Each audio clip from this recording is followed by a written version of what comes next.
morning, everyone, and welcome to a daily dose of good news on Thursday, April the 30th. Glad that you can join us. A little bit more about the mask in a little bit, some changes around here. Also, you'll notice my location this morning, sitting on the chancel step in the sanctuary. Actually, hanging out at church, waiting for a delivery that I inadvertently directed here rather than home. And they keep leaving me messages without leaving me the item that I ordered. Hey there, good to see you. Glad you could join us today. I'm trying to see who that is. IMC. Good to see you again, Celeste. Glad you can join us. Anyone else that's out there? And the location of our devotion today will also make a connection with the message, I believe. We're going to hear today of the birth and early life of Moses. And as we listen again, would encourage us to give special attention to the names of Moses and his firstborn son, Gershom, and the meaning of those names in Hebrew, and perhaps some devotional benefit we might draw from that ourselves. The passage today is from Exodus, the second chapter. Now a man from the house of Levi went and married a Levite woman. The woman conceived and bore a son. And when she saw that he was a fine baby, she hid him 3 months. When she could no longer, she got a papyrus basket for him and plastered it with bitumen and pitch. She put the child in it and placed it among the reeds on the bank of the river. His sister stood at a distance to see what would happen to him. The daughter of Pharaoh came down to bathe at the river, while her attendants walked beside the river. She saw the basket among the reeds and sent her maid to bring it. When she opened it, she saw the child. He was crying, and she took pity on him. This must be one of the Hebrews' children, she said. Then his sister said to Pharaoh's daughter, well, shall I go and get you a nurse from the Hebrew women to nurse the child for you? The Pharaoh's daughter said to her, yes. So the girl went and called the child's mother. Pharaoh's daughter said to her, take this child and nurse it for me, and I will give you your wages. So the woman took the child and nursed it. When the child grew up, she brought him to Pharaoh's daughter, and she took him as her son. She named him Moses, because, she said, I drew him out of water. One day after Moses had grown up, he went out to his people and saw their forced labor. He saw an Egyptian beating a Hebrew, one of his kinsfolk. He looked this way and that, and seeing no one, he killed the Egyptian and hid him in the sand. But when he went out the next day, he saw 2 Hebrews fighting. And he said to the one who was in the wrong, why do you strike your fellow Hebrew? He answered, who made you a ruler and judge over us? Do you mean to kill me as you killed the Egyptian? Then Moses was afraid and thought, surely the thing is known. When Pharaoh heard of it, he sought to kill Moses. But Moses fled from Pharaoh. He settled in the land of Midian and sat down by a well. The priest of Midian had 7 daughters. They came to draw water and fill the troughs to water the father's flock. But some shepherds came and drove them away. Moses got up, though, and came to their defense and watered their flock. When they returned to their father, Reuel, he said, how is it that you've come back so soon today? They said, an Egyptian helped us against the shepherds. He even drew water for us and watered our flock. He said to his daughters, where is he? Why did you leave the man? Invite him to break bread. Moses agreed to stay with the man, and he gave Moses his daughter Zipporah in marriage. She bore a son, and he named him Gershom, for he said, I have been an alien residing in a foreign land. After a long time, the king of Egypt died. The Israelites groaned under the slavery and cried out. Out of their slavery, their cry for help rose up to God.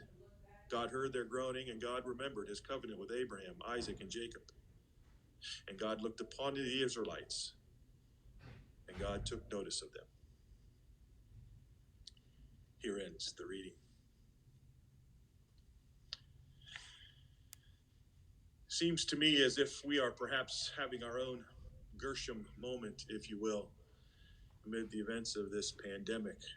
Aliens residing in a foreign land. I know everything sort of looks the same. Your home looks the same, the neighborhood, grocery and local businesses. If you're out and about, the buildings downtown, they look the same. The stadium, it looks the same. And yet it's all really quite different. More than just empty or near empty. It's almost abandoned or desolate, foreign, if you will. Reminds me of some of those old Star Trek or Twilight Zone episodes that might take place in a different planet or a different time that looks a little bit like home, but is actually quite different. We live in a Gershom time of sorts, aliens residing in what appears to be a foreign land. And yet, so too, do we share with Moses, his name, being drawn from water. That story of Moses reminds us of how he was hidden away as a young Hebrew after Pharaoh had become concerned at how prolific the Hebrew people had become. He decided that all Hebrew boys, when born, should be killed so he could control the population to some degree. Moses, before he was even called Moses, was seen to be a delightful young boy, hidden for 3 months and then placed in the reeds that perhaps one of the Egyptians might find him and save him, which of course is what happens.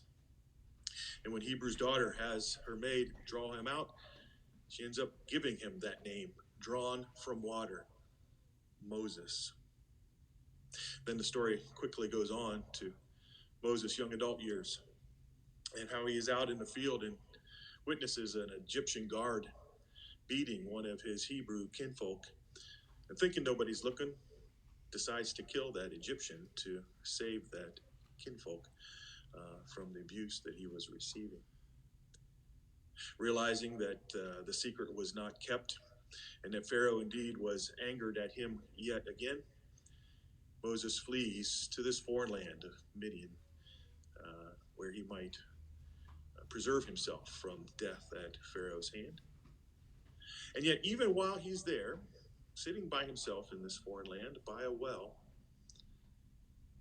he brings the ethic of his kinfolk with him. Sitting by that well, he sees the daughters of this family come forward to water the flock. And when shepherds come and try to push them away, he stands up and defends them and actually helps them water their flock. Even there in a foreign land, following the ways of God's people of loving God and loving neighbor where you are, however you can. When those girls go back and tell their father what had happened, he takes notice. He appreciates and says, "Where is he?" and calls him forward to break bread. Eventually, Moses marries into the family, and then they, with his new wife, have their firstborn son, whom he names Gershom, alien who resides in a foreign land. Friends, as we are Gershom now, aliens of sorts residing in a foreign land of sorts during this pandemic, I encourage you to remember that you are also Moses drawn from water. The waters of your baptism, where God has saved you from the fate of your sin and death, and then called and freed you to live into that love on behalf of others, wherever you might be. So thanks be to God for the way you are living into your baptism in these Gershom days. The way you are wearing your masks when you go out, washing your hands as frequently as you might, sheltering in place all other times. The way you're caring for those closest to you with whom you're sheltering, the way you're reaching out via calls or emails or Zooms to people that are further away. Even so, the ways you are perhaps supporting local businesses for the benefit of others in the community, and caring for the hungry in ways that are available to you. Thanks be to God for your Moses drawn from water lives, even in these Gershom, alien, residing in foreign land moments that we share. Let me assure you, God appreciates it. Amen. A few announcements in the life of the congregation. I was wearing a mask just a moment ago as I'm sitting here in the foreign land of an empty sanctuary. It really is sort of eerie and foreign without you all.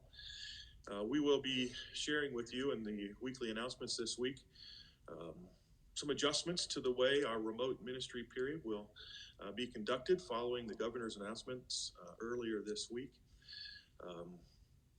It's very, very slight adjustments, but adjustments nonetheless. We are available and prepared to have groups of 10 or fewer at the church for ministry activities. We're going to do that by appointment. I would ask that you reach out to me to make those arrangements.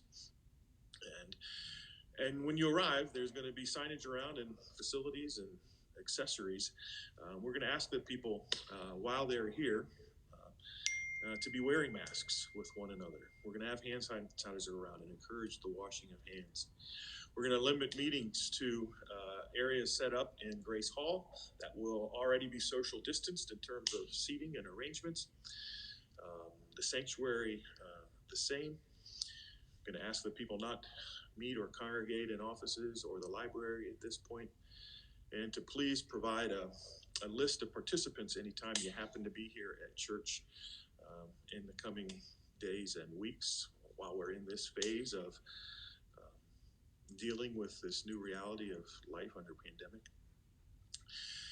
That list of attendees will help us in terms of tracing that the medical community is planning to do as people begin to move out, so that as new cases of COVID are discovered, we can trace those back and help prohibit the spread or limit the spread further in the community. Trying to think what else there is. Looking at myself in the picture here, I need a haircut. I'm sure you guys need a haircut. The girls are pretty much demanding and offering to cut my hair. I'm sort of resistant to that. You might let me know whether you think it's worth giving them a shot to cut Dad's hair or not, but I think I'm probably going to let it go a little longer before I do that. Hope and pray you continue well where you are. Good news about Carolyn Kramer's extended family. They are getting better, and the mom was released from the hospital yesterday.